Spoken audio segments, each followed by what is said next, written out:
आगे की रणनीति, कॉमन मिनिमम प्रोग्राम अजेंडा या संदर्भात चर्चा करण्यासाठी आहे. जागा वाटप किंवा जागांची अदलाबदल या संदर्भात तिथे कोणतीही चर्चा होणार नाही, कारण तो विषय संपलेला आहे.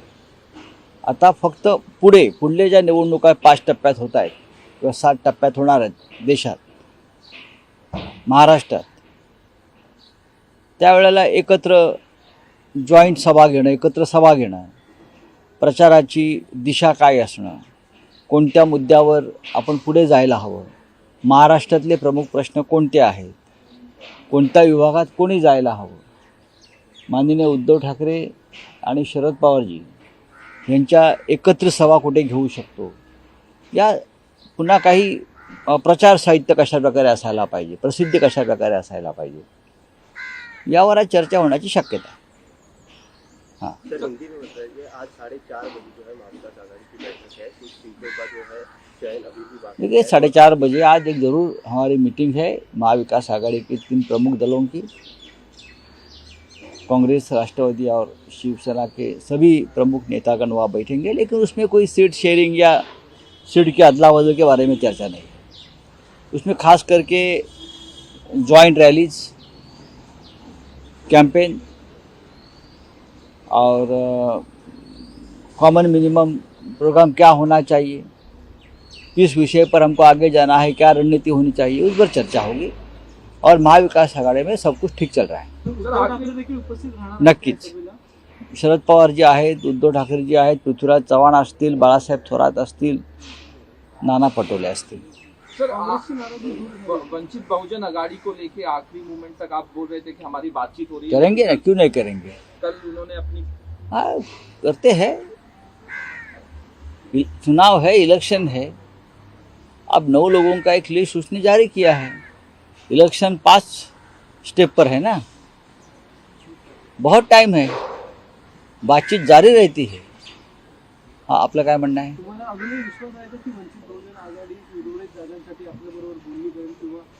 उर्वरित जागांसाठी नाही, या देशामध्ये असलेलं दळभद्री हुकुमशाही, शोषण जे चाललंय सरकारकडून, भ्रष्टाचार, संविधानाची हत्या, याच्या रक्षणासाठी आम्ही जी एक लढाई करतोय, त्यात बाळासाहेब आंबेडकरांशिवाय ती लढाई पूर्ण होऊ शकत नाही.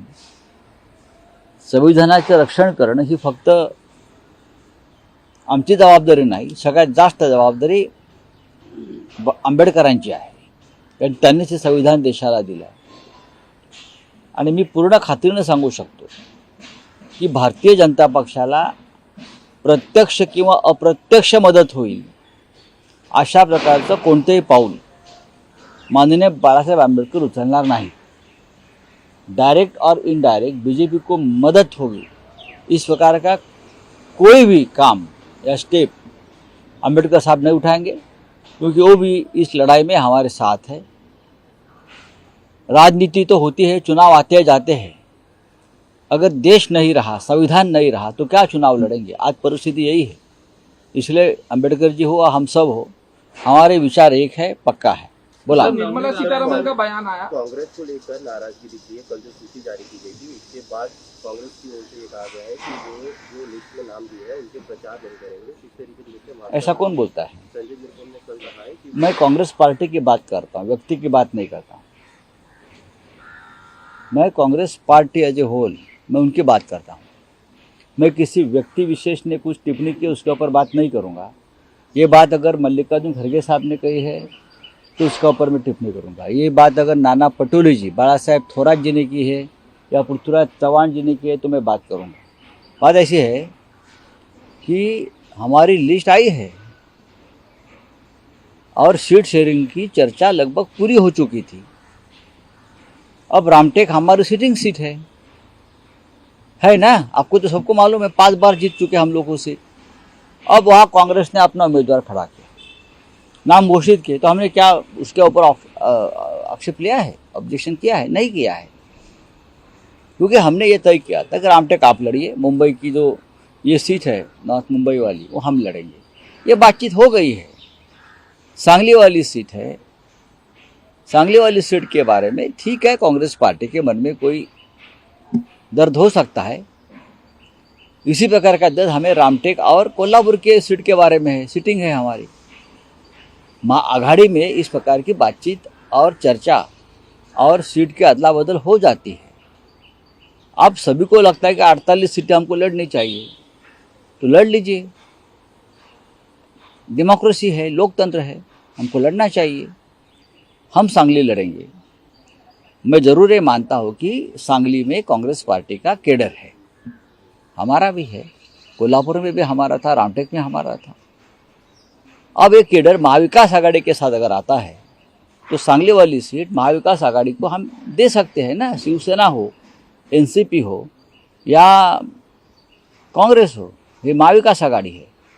सर नवनीत राणे सांगा.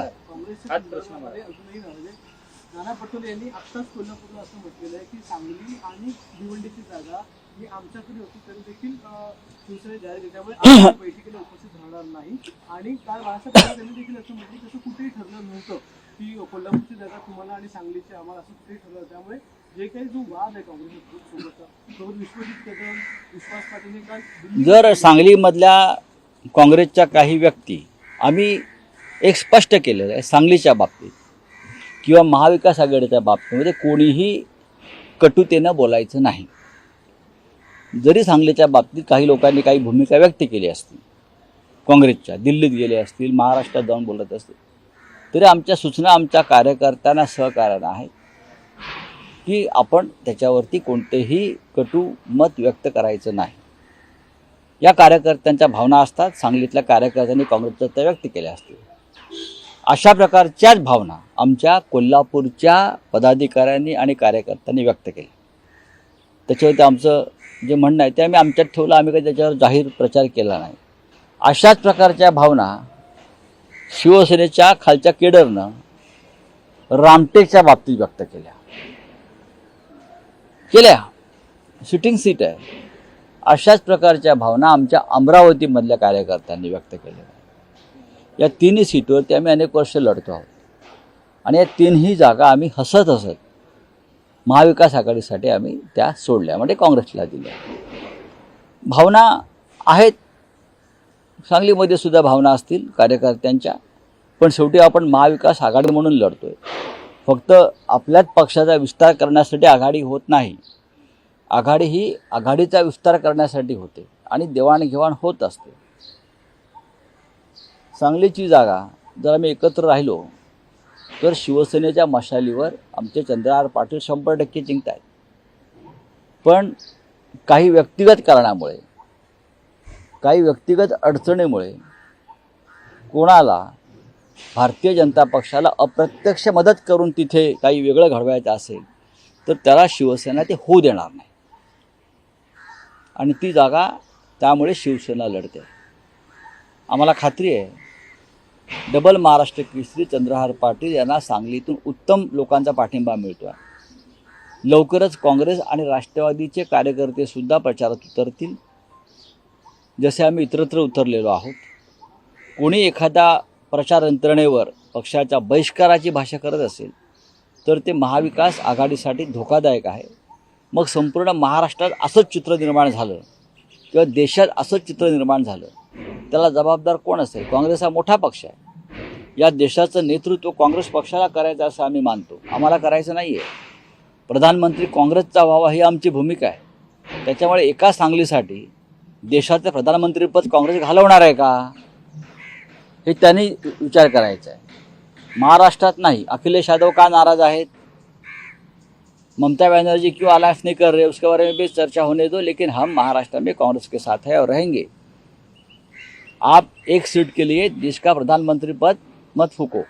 चलिए. कांग्रेस को नोटिस भेजा गया इनकम टैक्स की तरफ से. वेणुगोपाल का कहना है कि ये जो अकाउंट फ्रीज करने की तैयारी इलेक्शन को लेके जो फाइनेंस हो रहा है उसको रोकने की सब जगह पे हो रहा है. ये सिर्फ कांग्रेस को नहीं, हमारे ऊपर भी बहुत ही पोजीशन हमारी ख़राब कर दी. हमारे अमोल कीर्तिकर को नोटिस आ गया अचानक. हमारे और 2 प्रमुख लोगों को नोटिस आया है. अब कब तक चलेगा ये खेल हम देख लेंगे. हम भी खेलेंगे, आप भी खेलो। तो फाइनेंस मिनिस्टर का बयान है निर्मला सीतारमण का। पंजाब में आम आदमी पार्टी का प्रेस कॉन्फ्रेंस हुआ जहाँ पे एमएलए कह रहे हैं उनको 25-25 करोड़ का ऑफर किया गया है। इस पे इलेक्शन कमीशन बहुत कम है, इतना रेट कैसा? महाराष्ट्र में तो 50 करोड़ का हिसाब हो गया है, तो पंजाब वालों को इतना कम क्यों दे रहे हैं? महाराष्ट्र में 50-50 करोड़ का पैसा खत्म हो गया इलेक्टोरल बॉन्ड का। इलेक्टोरल बॉन्ड का पैसा खत्म इतने जल्दी कैसे हो सकता है? 25 करोड़ क्या है ये? पंजाब इतना बड़ा स्टेट है और महाराष्ट्र में आपने 50 करोड़ की बोली लगाई थी 2 साल पहले, और आप वहाँ 25 करोड़, ये अपमान है। ये नहीं, ऐसा नहीं चलेगा। बीजेपी का ये बहुत ही घृणास्पद व्यवहार है। तो लोटस ऑपरेशन शुरू हो चुका है, कुछ एमएलए जो दिल्ली के और बीजेपी में जा चुके हैं, पंजाब के लिए अलग। देखिए, लोटस का ऑपरेशन करो या बनाना का ऑपरेशन करो या और किसी का करो, कुछ नहीं होने वाला। हम जेल जाएंगे और जेल से भी पार्टी बढ़ाएंगे और चुनाव लड़ेंगे। कर लीजिए। अब आपके झांसे में कोई आने वाला नहीं है। जिसको आना था वो डर कर भाग गए, अब कोई डरने वाला नहीं है। इंडिया अलायंस की जो भूमिका है वो देश में इस वक्त सीट शेयरिंग के तौर पे नजर नहीं आ रही है। महाराष्ट्र की बात की जाए, बिहार की तो बात क्या की जाए, महाराष्ट्र में महायुति का सीट शेयरिंग हो गया? देखिए, सबसे पहले इस देश में बीजेपी के साथ कोई नहीं है, तो उनका कोई सीट शेयरिंग का मामला नहीं है। बात फंसी है उनकी महाराष्ट्र में। तो महाराष्ट्र में सीट शेयरिंग अब तक क्यों नहीं हो रही है? बार बार ये शिंदे और अजित पवार को दिल्ली क्यों जाना पड़ रहा है? इस बारे में मुझे सवाल पूछिए। सर, रत्नागिरी सिंधुदुर्ग मधनं नारायण राणे यांना महायुतीने उमेदवारी दिली. मला माहीत नाही, काँग्रेसचे भारतीय जनता पक्षाचे उमेदवार कोकणात कोणी असले तरी रायगड, सिंधुदुर्ग, रत्नागिरी या दोन्ही जागा शिवसेनाच जिंकेल। उलट त्यांनी यावेळेला निवडणुकीत उतरायलाच पाहिजे नारायणराव राणे यांनी। भाजपकडून शिंदे गटाच्या खासदारांची तिकीट आहे ते कापली जात आहे, कुठे अंतर्गत त्यांचे वाद सुरू आहेत. आता मी कसं काय बोलू त्याच्यावरती? गुलामांना काय आवाज असतो का? स्वाभिमानी लोक असतात ते आवाज उठवू शकतात अन्यायाबद्दल। ज्यांनी 50-50 कोटी रुपये घेऊन स्वतःचं इमान विकलं आहे त्यांनी तिकिटासाठी भांडण करू नये। संपूर्ण महाराष्ट्रातल्या जागांचा तिढा जरी सुटलेला असला तरी ठाण्याची सीट अजूनही सुटलेली नाहीये आणि एकनाथ शिंदेकडून ती सीट जवळपास गेली आहे आणि भाजपची सीट सत्तर होते। काय वाटतं शिंदेकडे काय राहिलं आहे तुम्ही सांगू शकता का? शिंदेकडे काय राहिलं आहे? दिल्लीच्या हंटरवर शिंदे काम करतायत आणि अजित पवार काम करतायत। त्यांच्याकडे या क्षणी काही राहिलं नाही। ते कपडे घालून फिरतात मुख्यमंत्री, तेच नशीब समजा, तेही वस्त्रहरण केलं जाईल। कल्याणचा उमेदवार आपला कधी निश्चित होणार आहे आणि दक्षिण मुंबईमध्ये जे खिचडी घोटाळ्याचा आरोप असणाऱ्या माणसाचा आम्ही प्रचार करणार असं कोण म्हणताय? मग केजरीवालवरती जे आरोप आहेत त्यांच्या मागे काँग्रेस का उभी आहे? किंवा हेमंत सोरेन ह्यांच्यावरती आरोप आहेत, त्यांना अटक झाली, त्यांच्या मागे काँग्रेस पक्ष का उभा आहे? याचं उत्तर कोणी देऊ शकेल का? मग तिथेही सांगा। हां, घोटाळ्याचा आरोप नाही, खोटे आरोप आहेत, हे सगळ्यांना माहिती आहे। आता कोणी काय व्यक्तिगत आरोप प्रत्यारोप करत असतील त्याच्यावरती उत्तर देण्यास आम्ही बांधील नाही आहोत। सर, ये कहा जा रहा है कि जैसे इंडिविजुअली सीट्स डिक्लेयर हो रही है, कल जब एनसीपी की मीटिंग में तो शरद पवार भी खुश थे, तो उनका ये मानना था कि सब साथ में बैठ के अगर सीट डिक्लेयर करते तो। भाई साहब, मैडम ऐसे बात है, महाराष्ट्र में अब तक कांग्रेस 3 लिस्ट जारी कर चुकी है, उस बारे में कोई सवाल नहीं पूछा। अब तक कांग्रेस ने 3 लिस्ट जारी की है, आपको मालूम होगा। रामटेक में तो पर्चा भी भर दिया, वो शिवसेना की सिटिंग सीट है ना। अमरावती शिवसेना की सिटिंग सीट है, कोल्हापुर सिटिंग सीट है। अमरावती में तो रामटेक में तो कल आप लोगों ने पर्चा भरा और हमारे लोग भी आपके साथ थे। काहे को रोने का? हो गया, ठीक है, कोई नाराज बिराज नहीं है।